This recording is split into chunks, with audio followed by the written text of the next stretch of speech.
Hi, I'm going to read an excerpt from A Toothbrush for Christmas. I shot up from my bed on the first beat of the goatskin drummers. The clock on the night table said 5:45 a.m. and the calendar next to it, December 24th, 1958, my 10th birthday.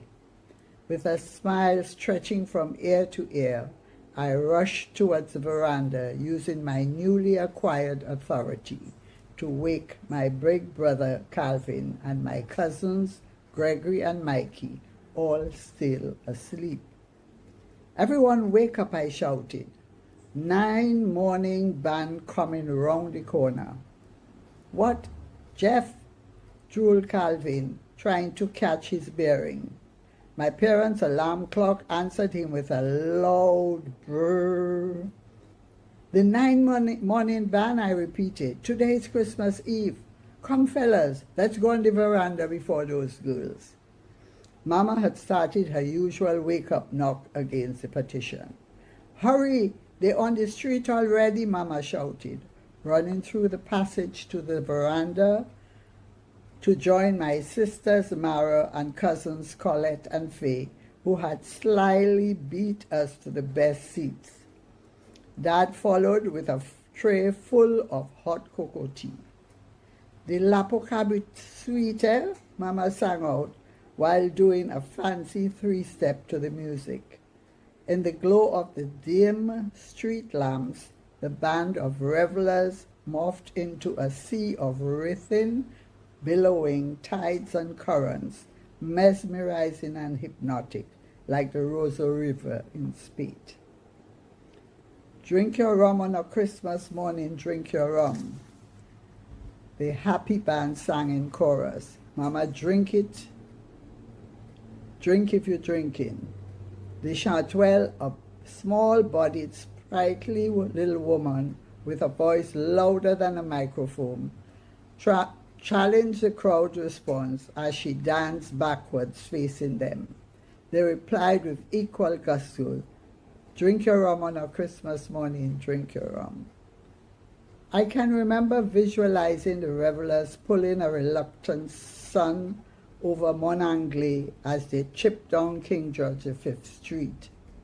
In my vivid imagination, I could see puffs of cloud rolling down the dew-drenched mountainside, releasing showers of liquid sunshine to wash Roseau's streets and gutters clean for this bright new day. Mama looked at the rising sun with trepidation. "Sun rising fast. Have rain in it too," she warned, looking up the Roseau Valley. "That means we'll have to move fast to get all the Christmas chores done." "That's why we came to help you, Auntie," said Claudette. "Well, I am glad to hear that," because she pulled a long sheet of paper from her front pocket. "I have them all listed here, ready to be assigned to our teams." The boys heaved a collective grand sigh. "I know," Mama said gently, "but remember, many hands make light work." "Too many cooks spoil the broth," Calvin hissed dryly. Mama ignored that and carried on gallantly. "Here's the list," she said, as she distributed copies to everyone, giving detailed instruction as to how the tasks should be completed. I was the first to protest. "All that in one day?" I shouted.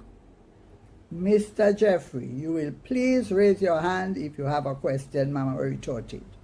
"But Mama," I continued, "I was planning to do some of my Christmas shopping this morning." "Mr. Jeffrey, I agreed for your cousins to come and spend Christmas with us in town only if you all agreed to pull your weight and work quickly and efficiently." "Calvin, Gregory, and Mikey, you all remember that?" "Yes, Mama," we replied sheepishly. "Yes, sir, ma'am, boss, captain, sergeant," said everyone, bursting out laughing. Everyone except me. I sat down to read my long job description. "That's still too much," I shouted again.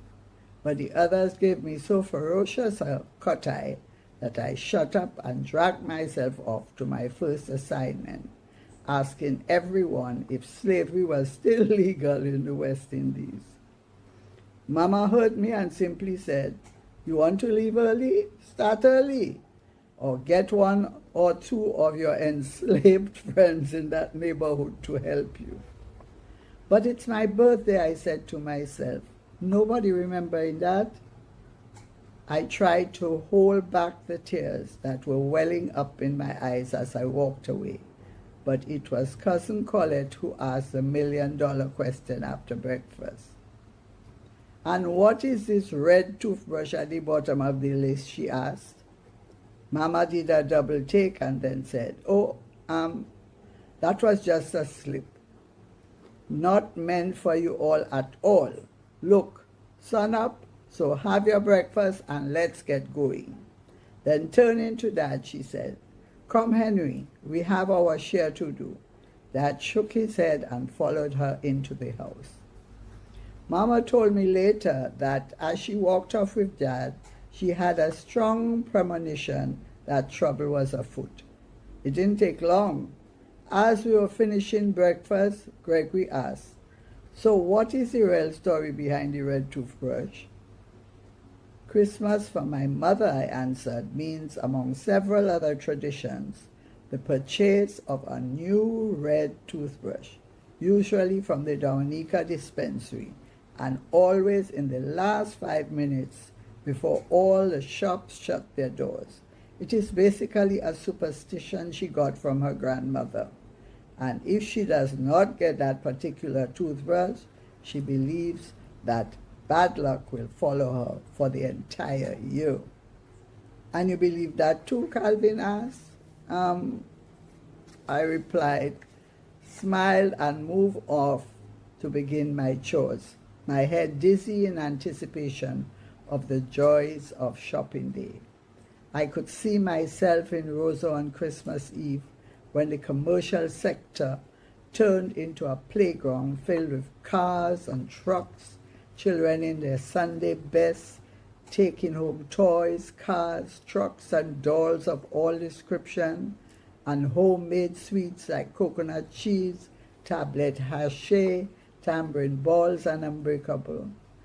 And how, when the shop lights came on, the excitement went a pitch higher, with the kids running up and down with squeals of delight as they waved starlight sparklers and called out to each other, and mothers warning them to look out for the bigger boys, tossing mini bombs at the feet of passers-by.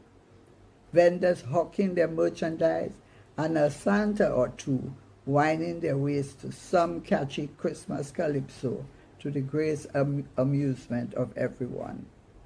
It all ended at 10 o'clock, when the shops closed their doors, and shopkeepers and shoppers drifted off to their homes and churches for their midnight services. But I began to realize that this year I might not be part of that scene at all, given the number of assignments that lay before me. At about 11 o'clock that morning, disaster struck. Mama was in the kitchen when Calvin shouted from upstairs, Ma, the line up at the passage is too short." "Well, go back to the store and tell them to cut an extra piece for you. It's 10 feet, I told them, not 9, Mama said." "Been there, done that," said Gregory, Mikey, and I together. "But they haven't got any more in that color," said Mikey. "It finished." "No more of the design or the color?"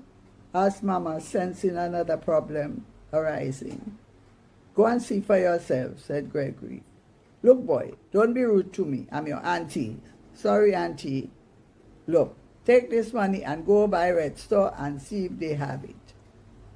"Too late, it finished there already," Mikey said with me in unison. "Look, go to your father and tell him what happened. He will know how to handle that problem, said Mama, as she turned to speak with Zabed the cook. Upstairs in the drawing room, the girls were having no better luck. The 2 dried coconut husks used for polishing the floor were apparently too old and were falling apart in the girls' small but tough hands. And the Christmas tree fall down, chimed Miss Fay. But nothing don't break, Mara added. Well, if you say so, said Colette. Something breaks self, said Fay. The big star at the top. And all the lights stop lighting. Not true, said Mara. True. Not true. She lying, says Fay. Who lying there, said Mara. Okay, Mama interjected. The boys will fix it when they come back.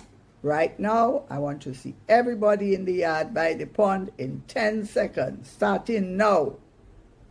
Mikey, where you going? Nowhere, he replied. How you mean nowhere? I see you coming from under the mango tree where we boiling the ham, Mama said, growing more concerned with every second. Oh, said Mikey, I was just checking my bird. Bird? What bird, Mama asked. This morning I put a bird to boil with the ham, he replied. They say it will give each other favor. What? You put it alive with all its feathers? Everything, Mama shouted. Yes, but it's dead now, Mikey replied. Dead now? Well, your backside going and come alive. When your uncle give you a few hot ones, you will see, Mama screamed. Everybody upstairs.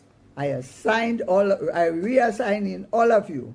But wait, where Jeffrey? He go and get Eugene to help us. Wait, who you say? Mama asked. Eugene, replied Colette. Father in heaven, not Eugene, Mama said with growing agitation. The mad boy from America, asked Mara. Mad, said Mama. He more than mad. Last week he fall and rolled down the front step 10 times, saying he is John Wayne dodging bullets in a saloon shootout. And it's only because he burst his mouth on the 10th step, on the 10th time, that he stopped. I don't want him here at all, Mama said. Well, too late. Here he comes, Calvin exclaimed. All eyes immediately turned to the gate as we hear Eugene's voice shouting in a wrang Brooklyn accent. Come on, nobody gonna hurt you. Eugene with 3 unknown boys and I marched into the yard. You see that there? That's a pond. But for today, this is the Rio Grande because it is Christmas Eve. Now first, I am going to show you how John Wayne survives the Indian attack in the River Grande. I am going to be John Wayne. Now let's see who's going to be the Indian chief. Okay, you, the tall one, you're going to be the Indian chief? Pull out a gun and shoot me. Out of nowhere, Mama comes running. No! Shouting. Nobody is going to be shot in this pond today. It's not a pond, replies Eugene. It's a Rio Grande. Whatever, says Mama. But tall boy doesn't hear. His hands go up slowly. Bang, he says, pointing his finger like a gun. The other boys immediately join in and shooting frenzy ensues. Pow, bang, bang, pow. Eugene turns around slowly, looks at the Indian chief, puts up his hands to say something, but the words don't come out. He begins to tremble, his whole body shaking till he can stand no more. He freezes, his legs buckle under him, and he falls into the pond with a tremendous belly splash, drenching everyone.